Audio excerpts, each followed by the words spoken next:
How often do you get to see a soloist interacting intensely with an orchestra?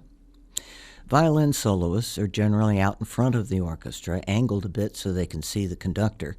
Mostly they just stand there.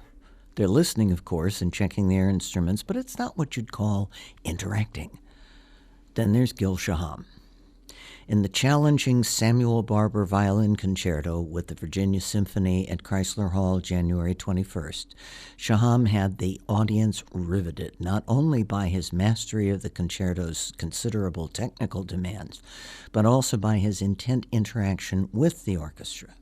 He'd catch Maestra Joann Falletta's eye and smile, and she'd smile right back, and then he'd take a couple of steps and bend towards Concertmaster von Armstrong, facing him and beaming at him, and then move closer to the conductor's podium again, always with that "this is so cool" smile. Sharing the joy, amazing and irresistible. Shaham took command of the Barber Concerto from the beginning, playing from memory. It's definitely an American work, lush yet edgy. Its final movement is marked presto in moto perpetuo, perpetual motion, an apt description of Shaham's brilliant speed and dazzling virtuosity. His encore, a suite from Bizet's Carmen, brought the audience to its feet. The Barber Concerto was quite different from Aaron Copland's musical view of American roots. The full orchestral version of Appalachian Spring was the first work on the program. It's quintessential Copland, evocative, plaintive, angular. Written as a ballet for the legendary Martha Graham, the score won a Pulitzer Prize in 1945. It started slowly and quietly, building to an eruption of spiky leaps, followed by peaceful silvery flute, long oboe notes, and wonderful woodwind sounds. The Simple Gifts tune is the core theme, with inventive variations growing to a great sweep of sound. It ended in a lovely prayer-like arpeggio, the last three bell-like notes hung in the air. Gorgeous. The second half of the program was Dvorak's Symphony No. 9 in E minor, the New World Symphony.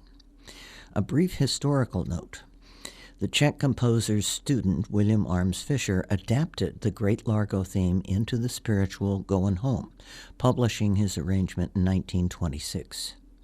In 1945, as President Franklin D. Roosevelt's funeral cortege pulled into the drive at Georgia Hall in Warm Springs, Graham Jackson, an African-American who had played often for Roosevelt, stood outside, bareheaded and tearful, playing Goin' Home on an accordion. The tune has become a favorite theme for funerals. Joann Falletta, who has to have the cleanest, most decisive cutoffs in the business, gave the familiar themes of the symphony full measure, movement by movement. Tender, thoughtful, and poetic, the second movement, the Largo, has lovely long diminuendos ending very softly. Falletta was almost jumping up and down on the podium in the joyful themes of the final movements. Falletta has a great gift for taking a warhorse like the New World Symphony and making it as thrilling as when it was first performed. One walks out of the hall thinking, wow, we really don't get to hear enough Dvorak. From the other side of the Footlights, I'm M.D. Rich.